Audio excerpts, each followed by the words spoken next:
अब हामी सबैको एकदमै नेपालीको प्यारो गृहमन्त्री सुदन गुरुङले आज रातभर भुइँमा बसेर पलेटी कसेर जुन अहिले 3 वर्षीय नाबालिकाको बलात्कारपछि हत्या भएको थियो त्यस विषयमा उहाँको आमा बाबासँग वार्ता गर्नुभयो।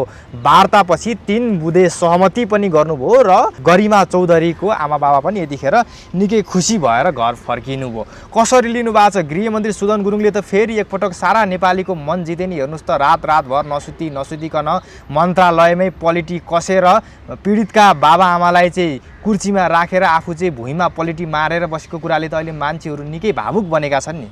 पहिलो कुरो त के भने कुनै पनि आफ्नो फुल जस्तो प्यारो सन्तान गुमाउने हजुर अभिभावक खुद्रा मसिना कुरामा खुसी हुनै सक्दैनन्। उनीहरूको त सर्वस्व उठ्यो, खुसी उठ्यो, उनीहरूको जिन्दगी बर्बाद भयो।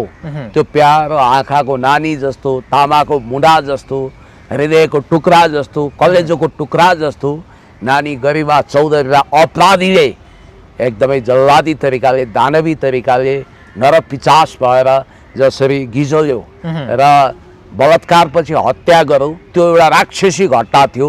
विलियम शेक्सपियरको नाटक मर्चेन्ट अफ भेनिसको पात्र सहयोगभन्दा पनि खोकार खालको अपराधी जो कसैको दाइ हुँदैन, भाइ हुँदैन, दिदी हुँदैन, बहिनी हुँदैन, अपराधीको कुनै भाषा हुँदैन, भेष हुँदैन, त्यस्तो अपराधीलाई नेपालको मौजुदा कानुन मुलुकी ऐन अपराध संहितादेखि हाम्रो अन्य कानुनहरू त्यसलाई कारबाही गर्न अपर्याप्त छ। अब गृहमन्त्रीजीले जे गर्नुभयो त्यो एक प्रकारले भन्ने हो भने स्टन्ट नै हो। कस्तो स्टन्ट भन्नुहुन्छ तपाईहरु? तपाईले त्यस्तो दृश्य कहिले देख्नु भएको थियो? पीडित आमा बाबालाई कुर्सीमा सोफामा राखेर आफू भुइँमा पलेटी मारेर बसेको दृश्य तपाईले कहिले देख्नु भएको थियो? त्योभन्दा खतरा अगाडि त्योभन्दा खतरा कलाकारिता गर्ने पनि भविष्यमा आउन सक्छन्। त्यति मात्रै होइन, पीडितको घरमा गएर कुचो लगाइदिने पनि आउन सक्छन्। भोलि अभिनय गर्दै जाँदा पीडितको घरमा गएर 2 दिन खाना पकाइदिने पनि आउन सक्छन्। यस्ता नाटक नौटङ्कीको कुरा मलाई नगर्नु। आज सबै मान्छे भावुक बनेका छन्, सबैको मन छोएको छ नेपालीहरु। नेपाली त्यस्तै कुरोमा बहकिएर भावुक भएर गलत मान्छेलाई सही भनेर हिँडेका छन्। तपाईले हामी सबैको प्यारो गृहमन्त्री भन्नुभयो, तपाईहरुको प्यारो होला, मेरो होइन। किनभने शान्ति सुरक्षा बहाल गर्न गृह मन्त्रालय पूर्णतः असफल भएको छ र गृहमन्त्री लाचारी देखाइरहेका छन्। तपाईलाई म के भन्छु भने जब त्यो घटना घट्यो, बारा मेरो गृह जिल्ला, मेरो जन्मस्थान हो, जसरी तपाईँको धादिङ हो र निजगढ म जन्मिएको नगर हो जहाँ फास्ट ट्र्याक पुग्दैछ र अन्तर्राष्ट्रिय विमानस्थल बन्दैछ। मेरो नगरसँग जोडिएको जितपुर सिमलामा यो घटना घट्यो र यो दुर्दान्त घटना हो। घटनाको मैले ग्राउन्ड जिरोबाट सबै रिपोर्ट लिएको छु। कसरी त्यहाँ गृह प्रशासन चुकेको छ, कसरी त्यस्तो हादसा घटना हुँदा पनि त्यसलाई prevention is better than care, रोकथाम पनि गर्न सकिन्थ्यो। अपराधीको नियत पहिलेदेखि गलत थियो, कसरी त्यहाँ प्रशासन असफल भयो भन्ने कुराको हामीलाई पुरापुर जानकारी छ। म त त्यहीँको मान्छे हुँ। त्यस कारणले भुइँमा बस्दैमा, कुर्सीमा नबस्दैमा, वार्ता गर्दैमा सब कुरो हुने होइन। तपाईले भिडियो देख्नु भएको छैन? गरिमा चौधरीको बुबा बोलेको भिडियो देख्नु भएको छैन? वार्तापछि उहाँले के भन्नुभएको छ? हामी एकदमै खुसी छौँ, माननीयजीले जे कुरा गर्नुभयो, हामीसँग जे सहमति गर्नुभयो त्यसले हामी एकदमै हर्षित छौँ। अब क्याबिनेटमा 7 दिनभित्रमा हाम्रो कुरा राख्ने भनेका छन्। हाम्रो छोरीले त यो संसार छोडेर गयो, मरेर गयो, तैपनि अब हाम्रो छोरी सधैँभरि अमर रहने भए, शालिक बन्ने भयो मेरो छोरीको भनेर कम्ता खुसी भएको छन् उहाँको बाबाले। एउटा कुरो म तपाईलाई के भन्छु भने त्यो निकै छेडिक र झुटो खुसी हो। त्यो एकछिन पनि नटिक्ने खुसी हो। कंक्रिटको शालिक बनाउँदैमा कोही मान्छे हमेसाको लागि फर्किएर जीवित भएर आउँदैन। मुख्य कुरो गृहमन्त्रीले गर्ने काम भनेको घटना घटिसकेपछि अनि मौनता सान्ने अनि यसै गरी वार्ता गर्ने, शालिक बनाउने सहमति होइन। अब नहुने मामा भन्दा कुन्नी के जाति मामा भन्ने कुरो ठिकै हो। यो गृह प्रशासनको नालायकी त कप्तानगञ्जमा देखियो, सिडिओ विधामा, एसपी विधामा घटना त्यहाँ घट्छ भनेपछि यो रहस्यमय घटना घटेको छ त्यहाँ पनि। र बाराको घटनाको सवालमा गृह प्रशासनले इनिसिएसन लिन ढिलो गरेको। अझ कुरा के भने यसै गरी हत्या हिंसा हुँदै जाने, यसै गरी आपराधिक घटना हुँदै जाने अनि त्यसपछि सहमति गर्दै जाने अनि सस्तो लोकप्रियता कमाउँदै जाने, भुइँमा बस्ने, चटाईमा बस्ने, योभन्दा त महान त हर्ग साम्पाङले देखाएका छन्। हिलोमा चटाईमा गुन्द्रीमा बसेर देश जनता विकास समृद्धिको पक्षमा खटिएका छन्। यो गृहमन्त्री त्यही गृहमन्त्री हो जसको हातमा ट्याटु टल्किन्छ टिओबीको। हैन चाहिएको हामीलाई चाहिएको चाहिँ के होला हेर्नुहोस् त, घटना त घटिहाल्यो, हामीलाई चाहिएको गृह प्रशासन अन्तर्गत शान्ति सुरक्षा। हामीले घटना घटिहाल्यो, त्यो रोक्न कसैले सकेन, कसैको बसमा भएन त्यो कुरा, घटना घट्यो, घटना भइसकेपछि अपराधी पनि समातिसकेको छ, पक्राउ परिसकेको छन्। अब बाँकी काम भने अनुसन्धान हो, अनुसन्धान भएपछि फैसला गर्ने, सजाय दिने सबै काम भनेको अदालतले हो। गृह मन्त्रालयमा यसमा कुनै सम्बन्ध छैन। यो विषयमा त गृहमन्त्रीले ल्याउनु बोलाउनु भनेको त एउटा गृहमन्त्रीले एकदमै राम्रै काम गरेको हो। विगतमा यस्तो दृश्य कहिले देखिएन। तपाईहरु भावुक प्राणी हो के, कलाकारिता गर्नुहुन्छ, तपाईहरु कलाकारिताबाट बहकिनुहुन्छ। यथार्थ अर्कैतिर छ। देशमा सस्तो पपुलिजमको भाउतो चलाएर देश विदेशीको चङ्गुलमा पर्ने भइसक्यो। देश अहिले जर्जर अवस्थामा पुगेको छ। कुख्यात तिब्बती सम्मेलन गर्नको लागि तयार भएको, फे तिब्बतको लाई हावा दिन तयार भएको र दलाई लामालाई लेजिटिमाइज गर्न तयार भएको यो गृह प्रशासनले उहाँहरूले गरेको कुरामा, जस्तो राजनीतिक कुरामा कमी कमजोरी होला, उहाँहरूले जुन स्वार्थ समूहले गरेछ त्यो छुट्टै कुरा होला, तर कमसेकम राम्रो कुरालाई त राम्रो भन्न सिक्नुस् न। होइन, यो विषयमा गरिमा चौधरीको विषयमा गृहमन्त्रीले जे गर्नु भएको छ तारिफ योग्य छ। गरिमा चौधरीको ज्यान जान नदिनु बुद्धिमानी हुन्थ्यो। त्यसको लागि गृह प्रशासनले, जस्तो उनी बेपत्ता हुनासाथ तत्काल खोजेको भए, म तपाईँलाई भन्दैछु गृहमन्त्रीले यो कुरा प्रहरी प्रशासनबाट तत्काल रिपोर्टिङ भयो, किनभने उनी बेपत्ता भएको 1 घण्टाभित्रै गृह मन्त्रालयसम्म सर्कुलेसन भयो, गृहमन्त्रीको नोटिसमा छ। तर गृहमन्त्रीले घटना घटेपछि नाटक गर्ने कि तुरन्त आफ्नो प्रहरी कुकुरहरू परिचालन गरेर अपराधीलाई खोज्न के थियो? सम्भावित घटनास्थल म गृहमन्त्री हुन्थे भने यी नानुलाई सकुशल जीवित उद्धार गर्न सक्नुहुन्थ्यो। घटनास्थलमै जिब्रो काटेर आँखा फुटाएर मारेको धेरै पछि यो उनी बेपत्ता भएको केही मिनटभित्रै, केही घण्टाभित्रै प्रहरीको रेकर्डमा उनी बेपत्ता भएको कुरोको नोटिस जान्छ। प्रहरीलाई तुरन्त गृह मन्त्रालय अन्तर्गत एक्टिभ गर्नु पर्दैन, सिडिओले गृह मन्त्रालयले हो यसमा कमी भयो। त्यसकारण ज्यान गएपछि अनि वार्ता गर्ने, अनि त्यसपछि नाटक गर्ने, सहमतिका नाटक गर्ने, अनि कङ्क्रिटको शालिग बनाउने कुरामा सहमति गर्ने। यसले हो बिचरा ती सोझा छन् उनको फ्यामिली, होइन, उनीहरूलाई आश्वासन दिइयो, के दिइयो, अब गृह मन्त्रालय कहिले टेकेका थिएनन्, टेके। तर यति कुरोले गृह प्रशासनको कामको जस्टिफाई हुँदैन। यो चाहिँ तपाईँको दुर्घटना भइसकेपछिको आल्टाले काम हो, यसलाई म किमार्थ वाह भन्न सक्दिनँ। अब गरिमा चौधरीको जुन घटना घट्यो, बलात्कारपछि जुन हत्या भयो 3 वर्षकी बालिकाको, त्यसपछि अहिले समाजमा र जताततै उठेको एउटा नारा भनेको बलात्कारीलाई फाँसीको सजाय हुनुपर्छ। तर सुदन गुरुङले हिजो मात्रै यो वार्ता हुनुभन्दा अगाडि स्ट्याटस लेख्नु भएको थियो, नेपालको संविधान अनुसार फाँसीको सजाय गर्न मिल्दैन, तर अपराधीलाई अनुसन्धान गर्न र सजाय दिलाउन कुनै कसर बाँकी राखिने छैन भनेर भन्नुभएको थियो। साँच्चीकै कि नेपालमा फाँसीको सजाय भयो भने चाहिँ यस्ता किसिमका बलात्कारको घटनाहरू समाजमा निर्मूल हुन सक्छ होला कि के होला ठ्याक्कै? अब हेरिराख्नु, यिनीहरू यथास्थितिवादका दास हुन्। यिनीहरूले जति पब्लिसिटी स्टन्ट गरे पनि यिनीहरूले त्यो कानुन बनाउनेवाला छैन, किनभने यिनीहरूभित्रै त्यस्ता मानिस हुन सक्छन्। भनौँ न, मुगल बादशाहले संसारमा पहिलो जेल बनाए, त्यो जेलमा उनी आफै परे भने जस्तै हो भोलि डेथ पेनाल्टी, मृत्युदण्ड भोग्ने पहिलो व्यक्ति यिनीहरू नै हुन सक्छन्, यिनीहरूकै इर्द गिर्दका मान्छे हुन सक्छन्। त्यसकारण यिनीहरूले यो कानुन बनाउँदैनन्, किनभने हिंसाबाट आएका छन्, जलाएर खरानी बनाएर ध्वंस गरेर आएका मान्छेहरू डराइरहेका हुन्छन्। हमेसा कानुनसँग उनीहरू डराउने गर्छन्।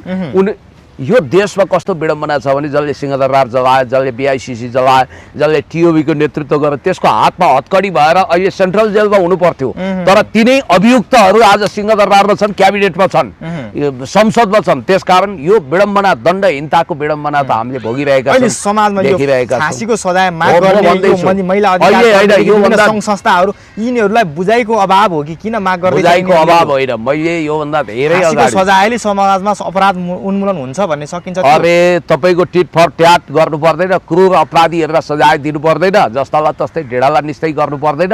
अहिले नेपालको मौजुदा मानवाधिकार भन्ने पनि त हुन्छ नि। सुन्नु न, मानवाधिकार राक्षसहरूलाई मानवाधिकार हुन्छ, अपराधीलाई हुन्छ। हो यही प्रश्न चाहिँ ल्यारी किङ, CNN को लागि ल्यारी किङले भ्लादिमिर पुटिनलाई एकताका गरेका थिए। तपाईले आफ्नो देशमा मध्यकालीन 18औं शताब्दीको ब्ल्याक डल्फिन भन्ने जेल स्थापना गरिएको छ तपाईको देशमा, जहाँ चाहिँ कैदीलाई नर्क जस्तो यातना दिइन्छ। अनि तपाईँ मानवाधिकारको कुरा गर्ने भन्दा माफ गर्नु होला, म तपाईलाई एउटा इमेजिन गर्न लगाउँछु। ल्यारी किङ, तपाईको कुनै सन्तानलाई अथवा तपाईको फ्यामिलीलाई कुनै जल्लाद अपराधी राक्षसले नरसंहार गर्यो, टुक्रा टुक्रा पार्यो। अनि त्यसलाई ब्ल्याक डल्फिन लगियो भने तपाईँ मानवाधिकार भनेर गीत गाएर बस्नुहुन्छ। उहाँले भन्नुभयो त्यहाँ जेलमा लगिएका मान्छे अपराधी मात्रै होइनन्, ती त राक्षस हुन्। राक्षसको के मानवाधिकार हुन्छ? राक्षस भनेर के थाहा छ? क्रूरतापूर्वक टुक्रा टुक्रा पारेर हत्या गर्ने। ब्ल्याक डल्फिन भन्ने साइबेरियामा भएको -40 डिग्री सेन्टिग्रेडमा रहेको युट्युब सर्च गरेर हेर्नु, त्यो पृथ्वीको लिभिङ हेल हो, त्यो नर्क हो। र त्यो चाहिँ हाम्रो गरुड पुराण पढेपछि पूर्वीय दर्शन थाहा पाएका जारसाईले त्यतिखेरको सम्राटले स्थापना गरेको जेल भनिन्छ। र त्यो जेलमा ठ्याक्कै यमदूत जस्तै जेलर हुन्छन् र त्यहाँ कुनै भावना शून्य, त्यहाँ आत्मा र शरीर दुवैलाई अलग थलग गरेर यातना दिइन्छ।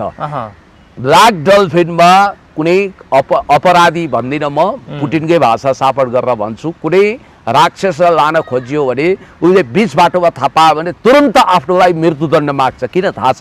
किनभने ब्ल्याक डल्फिनमा तपाईँलाई सजिलै मर्ने अनुमति दिइँदैन। तपाईँ बाँकी हद से हद 5 वर्ष बाँच्नुहुन्छ त्यहाँ गएको कैदी। त्यहाँ तपाईँको अहिलेसम्म जति कैदी गए 5 वर्षभन्दा 1 दिन बढी बाँचेका छैनन्। कोही 5 दिनमा मर्छन्, कोही 20 दिनमा मर्छन्, कोही 1 वर्षमा। कठोर क्रूरभन्दा क्रूर आत्मबल ढुङ्गा जस्तो भएको राक्षसहरू म्याक्सिमम बाँच्ने 5 वर्ष। उनीहरू च्याउँछन्, चिल्लाउँछन्, तपाईँले गरुड पुराणमा सुने जस्तै घटना हुन्छ त्यहाँ। र उनीहरूले चोरीफुरी गरे भने, केही गरे भने उनीहरूलाई बाहिर, उनीहरूलाई निदाउने अनुमति पनि छैन। उभिए बस्नुपर्छ, कसैसँग भेट्न पाउँदैन। घामको किरणबाट उनीहरू वर्षौँ वञ्चित हुन्छन्, दिनौँ मृत्यु माग्छन्। उनीहरूलाई तडपाई बाँच्नको निम्ति अलिकति सुप दिइन्छ र 15 मिनट उनीहरू कङ्क्रिटको त्यो बाहिर पुरै सिसा छरिएको ठाउँमा हिँड्नुपर्छ। र चुदुरबुदुर गऱ्यो भने उसलाई ल्याएर -40 डिग्रीको बिचमा उभ्याएर अनि त्यो हिउँको पानीको फोहरा छ्यापिन्छ। तपाईँ कल्पना गर्नुहोस् त्यो बेलामा के होला त्यसको हालत। तर म तपाईँलाई भन्छु त्यस्तो किन गरिन्छ थाहा छ? त्यहाँ अहिले कुल मिलाएर 700 राक्षसहरू छन्।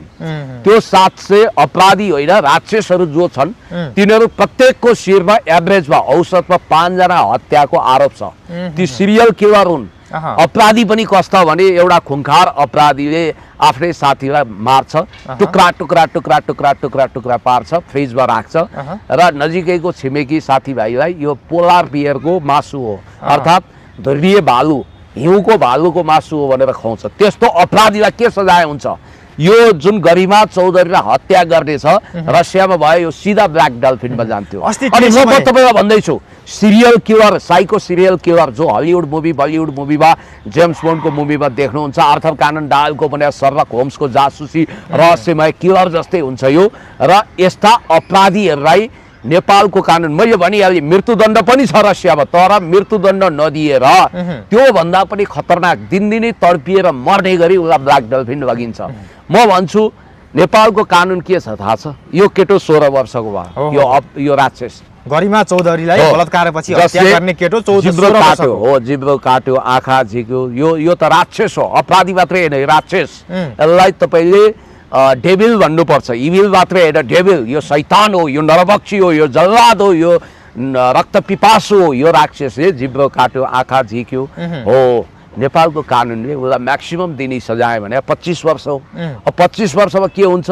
दिनरात गरेर अहिले काट्न पाइँदैन भनेको छ, तर बिचमा आम माफी गरिदिन्छन् कि आचरण सुधार हो भनिदिन्छन् कि। अझ एउटा खतरा के छ भने यो त 16 वर्षको रे भनेपछि यसलाई अन्डर एज अन्तर्गत अब सुदन गुरुङले जति नाटक गरेर हुन्छ यहाँ हो, यो जनताको आँखामा, त्यो पीडित परिवारको आँखामा छारो हालेको 1 महिनापछि हेर्नु होला पीडित परिवारले सबभन्दा पहिला गृह प्रशासन र गृहमन्त्रीको नाम मुर्दाबाद भन्नेवाला छन्।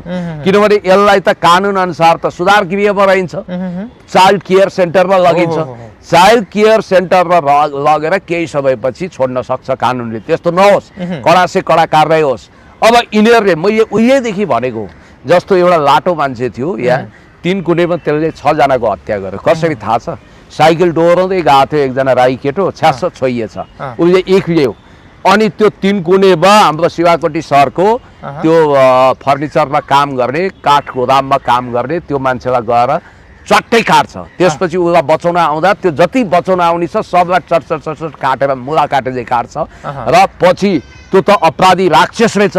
त्यो राक्षसले बयान दिए अनुसार ऊ त हत्यामा रमाउने रहेछ के साइको सिरियल किलर उसले हत्या गरेका अरू थप 5 जनाको सब गाडेको ठाउँमा निकाल्यो अब त्यसलाई सजाय के 25 वर्ष अब के भयो त हो एउटा अर्को कानुन पनि नेपालमा छ तर त्यो कार्यान्वयनमा आएको छैन खास त्यो भनेको चाहिँ जन्म कैद त्यो भने ऊ जेल परेदेखि बाचुन्जेल ऊ त्यही हुन्छ अब नेपाली आफ्नो श्रीमतीलाई क्रूरतापूर्वक काटेर मार्यो त्यही 25 वर्ष होला अब कल्पना गर्नुहोस् यो मान्छे अहिले 16 वर्षको हो 25 वर्ष भने 41 वर्ष हो म्याक्सिमम सजाय काट्दा मै 50 वर्ष लाग्न लागिसके होइन भनेपछि त ऊ त हट्टा कट्टा रातो पिरो अझ जेलको त्यो खान्कीले झन् बुङ्गुर चाहिँ मोटाएर झन् अपराधी भएर यो बाहिर आउँछ त्यस कारणले गर्दाखेरि यस्ता मान्छेले भोलि के गर्छ अहिले कि मृत्युदण्ड कि फाँसीको सजाय कि त्यो कानुनमा त्यो छैन भने इन्काउन्टर गरिदिने त्यो भन्दै छन् अहिले मान्छे सुन्नुहोस् अब यो समाइसकेपछि इन्काउन्टर गर्दा यो त नाटकीय भयो नि त तपाईले जब उसको अवस्था सार्वजनिक गर्नुभयो हो कि न तपाईले उसको अवस्था सार्वजनिक गरिसकेपछि अब तपाईले कोर्टमा पेश गर्नुपर्ने हुन्छ कोर्टले यो आदेश दिँदैन हो कानुन विहीनता हुँदैन नि त अब यो अस्ति 2 वर्ष अगाडि भक्तपुरको सल्लाहघारीमा बच्चा अपहरण गरेर मार्नेलाई इन्काउन्टर गर्यो घैटे चरीहरूको इन्काउन्टर भयो फेक इन्काउन्टरहरू पनि हुन्छ के हुन्छ यहाँ त्यो छोडिदिनुहोस् अब त्यो प्रसङ्ग च्याप्टर क्लोज भइसकेपछि तर हेर्नुहोस् कठोर भन्दा कठोर अपराध गर्नेलाई मुलुकी ऐन अपराध संहिता संशोधन गर्न केले रोकेको छ सरकार के को छ 2/3 को छ 2/3 को सरकारले मुलुकी ऐन संशोधन गरेर 2/3 मात्रै हैन यसमा सर्वसम्मत हुन्छ सबै दलले साथ दिन्छन् अब हर्क साम्पाङले त यस विषयमा जुन गरिमा चौधरीको जुन बलात्कारपछि हत्या भयो यस विषयमा हर्क साम्पाङले भन्दै आएका छन् ती बलात्कारीको त सामान काटेर फाल्दिनु पर्छ ताकि उसले प्रत्येक पटक पिसाब खोज्दाखेरिमा सजायको बोध होस् भनेर यस्तो किसिमको कानुन ल्याउँदा कस्तो होला नेपालमा अब यस्तो किसिमको सजाय दिँदा कस्तो होला त्यो उहाँले प्रस्ताव राख्नुभयो अब ठाउँमा राख्नु होला उहाँले हैन केही समय अगाडि त संसदमा पनि उहाँले त त्यस्तो अपराधलाई त कोर्रैले हानौँ न भनेर भन्दाखेरिमा इन्दिरा राणा मगर बाठो भएर मानव अधिकारको कुरा उठाएका थिए अब उहाँहरूले सरकार चाहिँ के गर्छ थाहा छैन अब के गर्छन् थाहा छैन अब उहाँले यो कुरा क्याबिनेटका मन्त्रीहरू समक्ष राख्नु पर्यो कानुन निर्माताहरूसँग राख्नु पर्यो संसद कानुन निर्माणको थलो हो त्यहाँ राख्नु पर्यो यसलाई सामान्य काटेर फाल्दिने भन्ने विषय चाहिँ कस्तो हो यो अब यो उहाँको तर्क हो उहाँको तर्क हर्क साम्पाङको यो आक्रोश हो यो आक्रोश पनि हो र यो यस्ता अपराधीहरूलाई कतिपय देशमा यस्तो सजाय पनि होला यस्ता राक्षसहरूलाई होइन त्यसकारण उहाँ एकदमै आक्रोशित भएर यो भावनालाई मध्यनजर गर्दै बोल्नु भएको उहाँले अब कुरा सुन्नुहोस् म तपाईँलाई के भन्छु भने अहिलेको रिमेडी अहिलेको सोल्युसन के हो भने मुलुकी ऐन अपराध संहिता संशोधन गर्ने र त्यहाँ कठोर अपराधी क्रूर अपराधी साइको सिरियल किलरहरूलाई चाहिँ फाँसी अर्थात् डेथ पेनाल्टी मृत्युदण्डको व्यवस्था गर्ने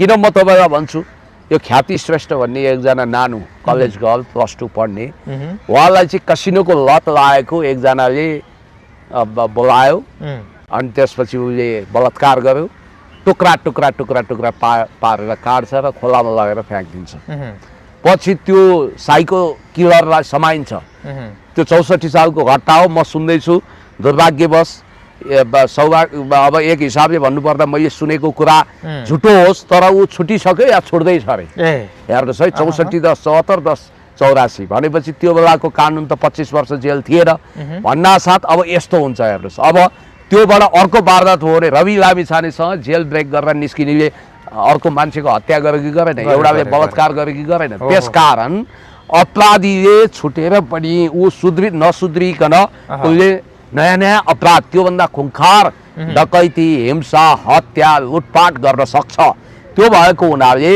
उसलाई यस्तो सजाय दिनुपर्छ कि ताकि अरूले त्यस्तो काम गर्ने दुस्साहस सपनामा पनि गर्न नसकोस् सोच्न नसकोस् भनेर मुलुकी ऐन अपराध संहिता संशोधन गर्नुपर्छ त्यसमा एउटा अपवाद छ जस्तो पञ्चायत कालमा फाँसीको दुरुपयोग भयो स्वतन्त्रता सेनानी प्रजातन्त्र सेनानी क्याप्टेन एगबहादुर थापा र भीमनारायण श्रेष्ठलाई फाँसीमा लड्काइयो राजनीतिक प्रतिशोधको आधारमा राणा कालमा फाँसीको दुरुपयोग गर्दै 4 शहीदलाई फाँसी दियो गङ्गालाल धर्मभक्त दशरथ चन्द्रहरूलाई अब त्यसकारण त्यो फाँसीको दुरुपयोग होला कि भनेर सजग हुने आफ्नो ठाउँमा छँदैछ तर यस्तो क्रूर अपराधीहरूलाई ठेगान लगाउन चाहिँ यो सरकारले स्टन्ट गरेको हो होइन 2-3 दिनमा थाहा हुन्छ र उनीहरूले यदि फाँसीको सजायको प्रबन्ध गरे र यो राक्षसलाई त्यो दिलाए भने यिनीहरूले स्टन्ट गरेको होइन रहेछ भनेर तपाईँकै मिडियामा म स्याबास क्याबात भन्ने छु। होइन भने यिनीहरूले गरेको यो नाटक अझ चाइल्ड केयर सेन्टरमा लाने केही समयपछि ऊ छुट्ने अवस्था भयो भने यिनीहरूलाई जति श्राप दिए पनि पुग्दैन। अब यस्तो अवस्था छ, गरिमा चौधरीको विषयले अहिले नेपालमा बजार तातेको छ, जताततै यसको विरोध भइरहेको छ। यो अवस्थामा अहिले हाम्रो प्रधानमन्त्री बालेन शाह चाहिँ मुस्ताङतिर घुम्न जानु भएको छ। अहिले यो विषयले निकै विवाद पनि भएको छ। प्रधानमन्त्रीको देशमा अवस्था भद्रगोल छ, जताततै सडक तातेको छ, गरिमा चौधरीको विषयले सबै मान्छे आन्दोलित बनेको छ। यो बेलामा बालेन शाहलाई खुसी लागेको छ, मोज मस्तीमा उहाँ त मुस्ताङ घुम्दै हिँड्नु भएको छ भनेर चाहिँ अहिले मान्छेहरूले आलोचना गरिराखेको छ।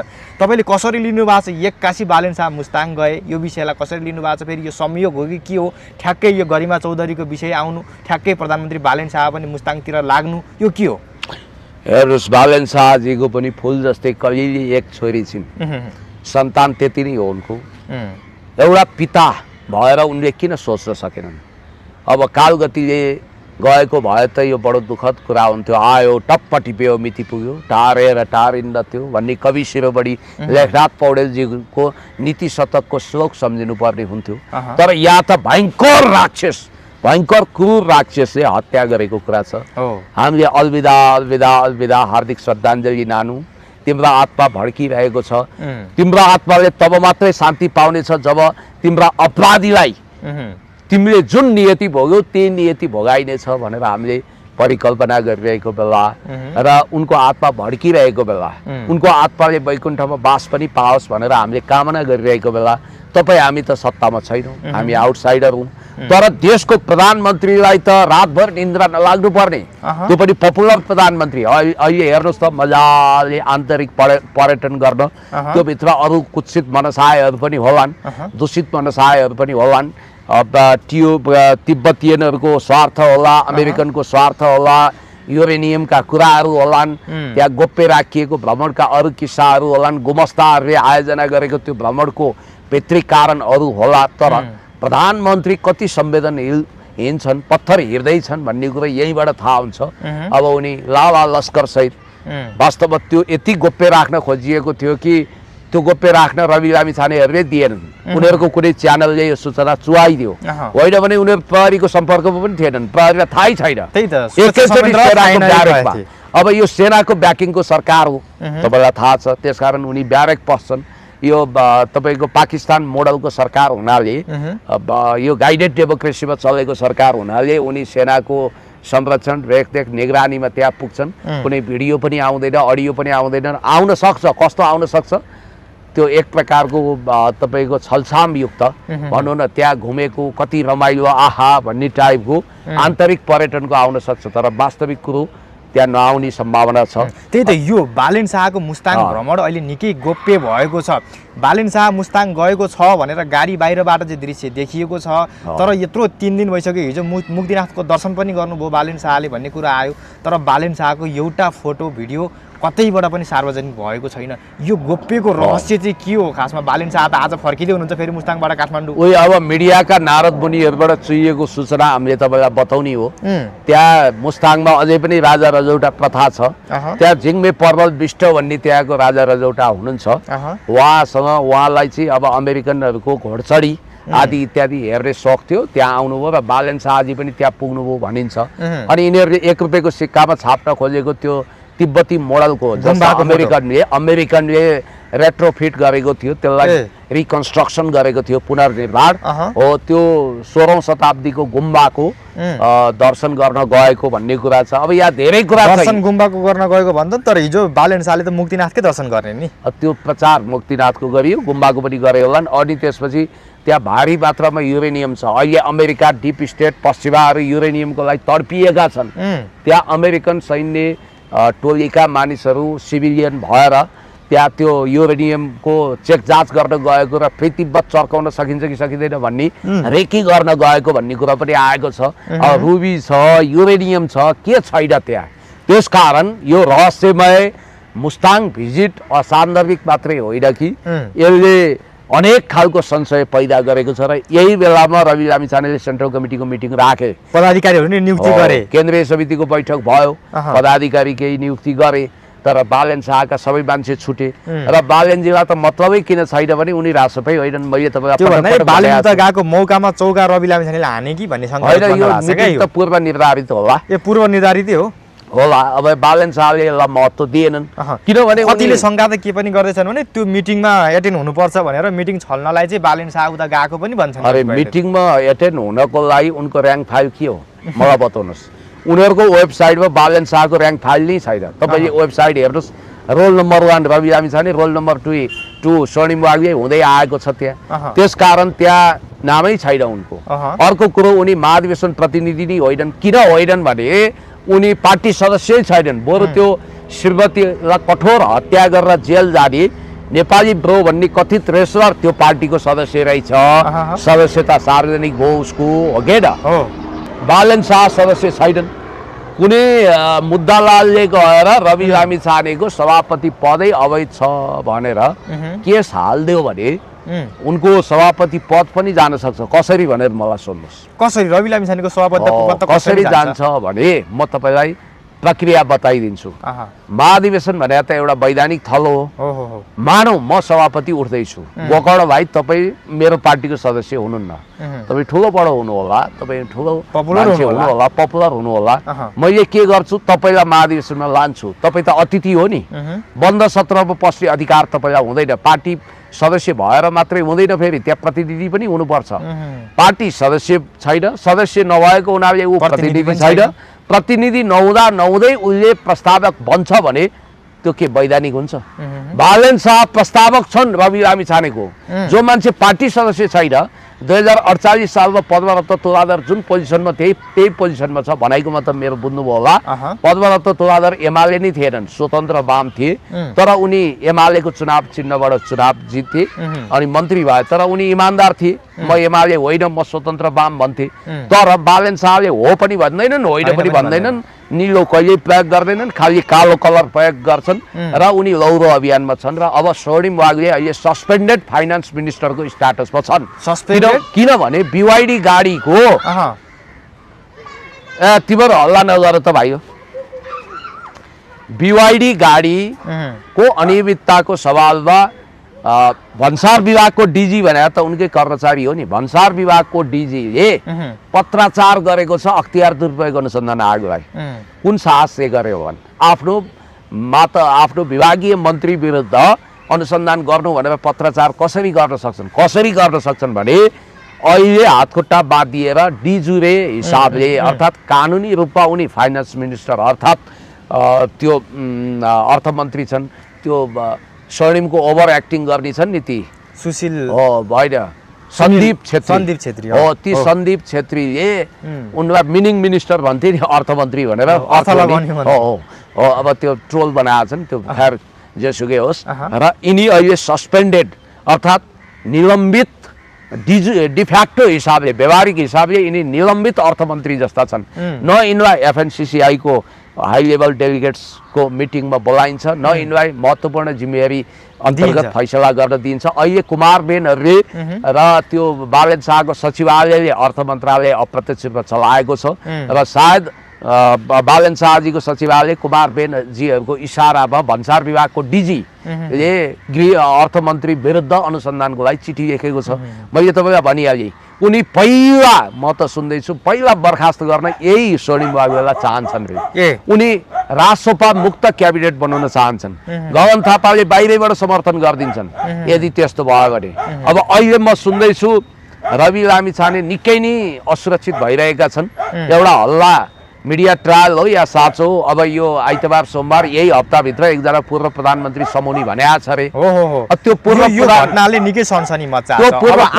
आज या भोलि मध्येमा एकजना पूर्व प्रधानमन्त्री पक्राउ पर्दैछन्। ती पूर्व प्रधानमन्त्रीको नाम भने सार्वजनिक भइसकेका छैन, सुदन गुरुङको टार्गेटमा छ रे। यही आज या भोलि भित्रमा पक्राउ पर्छन् रे। त्यो सुदन गुरुङले टार्गेट गरेर हुँदैन, त्यो प्रधानमन्त्रीकै टार्गेट होला। यदि हो भने यो मिडिया ट्रायल पनि हुन सक्छ।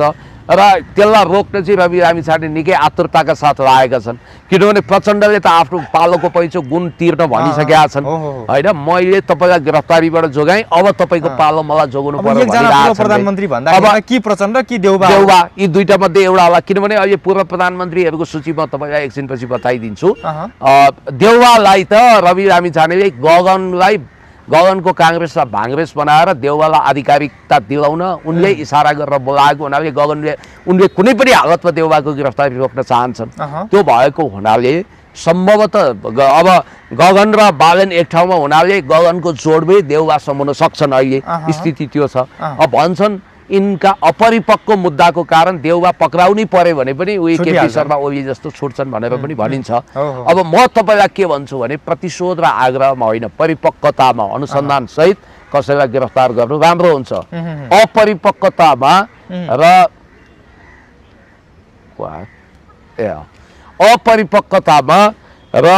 वाह्यात किसिमले कसैलाई गिरफ्तारी गर्नुभन्दा परिपक्व ढङ्गले कानुनी तहकिकात गर्नुहोस् अनुसन्धान गर्नुहोस् पक्राउ गरेपछि सरकारवादी मुद्दा स्ट्रङ होस् म तपाईँलाई अर्को कुरो पनि के भन्छु भने अब पूर्व प्रधानमन्त्री भने को छन् र डाक्टर बाबुराम भट्टराई पक्राउ पर्ने कुरै आएन किनभने उनले जलिरहेको सिंहदरबारको फोटो देखाएर जेएनजी आन्दोलनको महिमा गएका छन् अब उनी एक नम्बरका बदमास पूर्व प्रधानमन्त्री भए अब झलनाथ खनालजी अब बिचरा आफ्नै गुमनाम हुनुहुन्छ उहाँ लो प्रोफाइलमा हुनुहुन्छ उहाँलाई बदला लिएर राज्यलाई केही फाइदै छैन माधव नेपाल पनि अब त्यही हो अब उनी पनि निरीह छन् अब अरू भन्ने हो भने अब खिलराज बेग्मी पनि मन्त्री परिषदको अध्यक्षको हैसियतले पूर्व प्रधानमन्त्री हुन् सुशीला कार्की पनि हुन् उनीहरू होइन होला त पक्राउ पर्ने सूचीमा कि त प्रचण्ड होलान् कि देउबा होलान् यदि यो हो भने त्यसमा पनि देउबा हिट लिस्टमा हुन सक्छन् भन्ने मेरो अनुमान हो अब यो भइराख्दाखेरिमा बालेन सरकार यो किसिमले आलोचित पनि भइराख्दाखेरिमा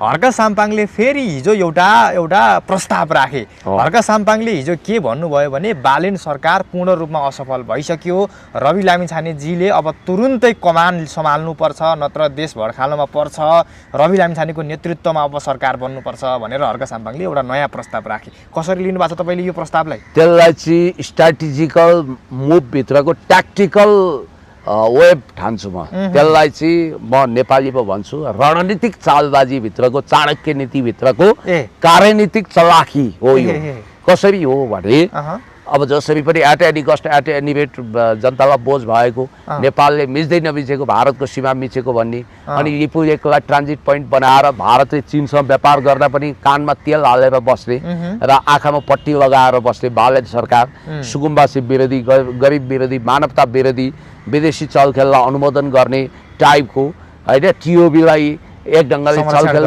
गर्ने अनुमति दिने यो सरकार जतिन्जेल बस्छ त्यतिन्जेल देश दुर्भाग्यको दलदलमा फस्न सक्छ भन्ने हिसाबले हर्क साम्पाङले यो सरकार at any cost at any rate जनतालाई बोझ भएको छ अस्ति भर्खर फेरि होल्डिङ सेन्टरमा एउटा नयाँ मान्छेले आत्महत्या पनि गर्नुभयो 11 जना पुगेछ अहिलेसम्म मृतक तिनको ज्यान फिर्ता आउँदैन त्यसकारण यो अमानवीय राष्ट्रघाती सरकार 1 मिनट पनि रहनु हुँदैन भनेपछि यसको विकल्प त दिनु पर्यो को विकल्प अहिले हर्क साम्पाङलाई त यिनीहरूले स्वीकार गर्दैन गरे भने अच्छा खासा राम्रो हुन्थ्यो अथवा भीष्मराज आङदमेलाई स्वीकार गर्दैनन् भने त्यही पार्टीभित्र नयाँ प्रधानमन्त्री खोज्ने हो हर्क साम्पाङ चलाख हुनुहुन्छ उहाँले सोच्नुभयो बालेन शाहको कुर्सीको खुट्टा भाँच्दा त्यो पार्टी सग्लो त रहँदैन दुई भाग हुन्छ दुई टुक्रा हुन्छ त्यसकारण त्यो पार्टी जति कमजोर हुन्छ जनता त्यति शक्तिशाली हुन्छ जनता र राष्ट्र शक्तिशाली हुने शर्तमा त्यो पार्टी विभाजित होस् भन्ने उद्देश्यका साथ त्यो पार्टीमा कन्ट्राडिक्सन मचियोस् हलचल आओस् भनेर उहाँले भनेको अब यो नहुने मामा भन्दा कुन्नी के जाति भन्छन् तर म साँचो बोल्छु देश जनता विकास समृद्धिको पक्षमा यो चटाइमा गुन्द्रीमा बसेर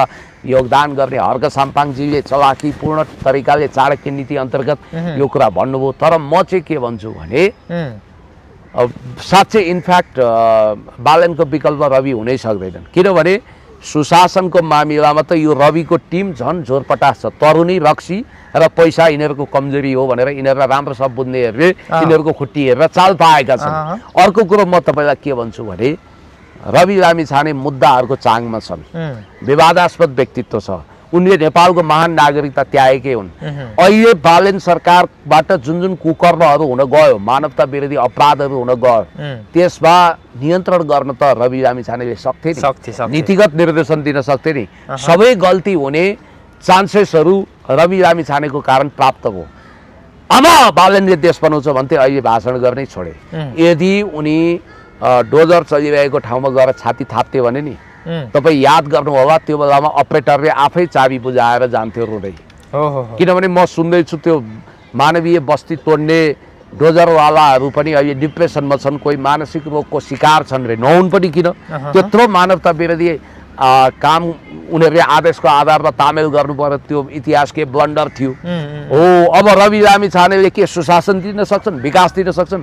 भ्रष्टाचार अहिलेभन्दा 20 गुणा बढ्छ। त्यसकारण अब सहकारी ठगी, सङ्गठित अपराध, सम्पत्ति शुद्धिकरणको मुद्दा त जिउका त्यो छ। त्यसकारण रवि यदि बालन सरकार विरुद्ध क्रान्ति हुने हो भने क्रान्तिले नयाँ सरकार ल्याउँछ। एक थोपो रगत नबगाइकन गाउँ गाउँ बस्ती बस्तीबाट उठ्ने क्रान्तिले या त राजाको शिरमा सिरपेच लगाउन सक्छ। हेर्नुहोस् है, भविष्य भू राजनीतिले सिद्धान्त जन्माउँछ, सिद्धान्तले भू राजनीति जन्माउँदैन भनेर DPRK Korea, Democratic People's Republic of कोरियाको बारेमा इन्टरप्रिटेसन गर्दा न यो चिनिया जनवाद जस्तो छ न रुसी समाजवाद जस्तो छ भनेर रबर्ट डी कप्लान विश्व प्रसिद्ध पोलिटिकल एनालिस्टले यो कुरा भन्नुभयो।